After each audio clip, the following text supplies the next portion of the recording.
Hi, it's me again with Corel tips and tricks. Just the other day, I made a video on how to do this. And if you didn't watch it and you want to know how to do it, you might want to watch it. But I had trouble with making these lines equal amount apart. So my nudge factor set on 1/8 of an inch. If I nudge it to the left, well, let me make a duplicate. Nudge it to the left and then up, to get them somewhat level or even, you can see that this side is open more than the other side. It's skinnier, and it'll progressively get worse if we do the same thing more than once. So you've got some skinny and some thick.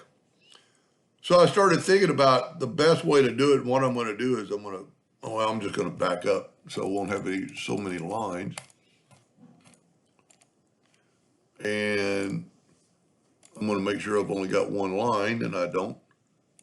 So I started thinking about unless it has to be exactly precise, if you will turn the line somewhat horizontal, where you can nudge it up, and this is kind of even, it should work.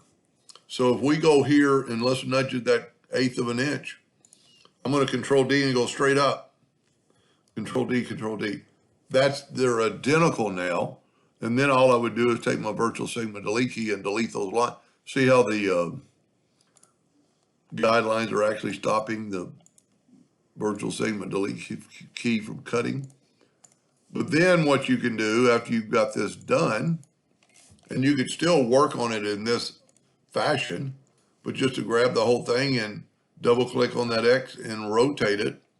And now you have those lines that are somewhat, well, they should be perfectly spaced out.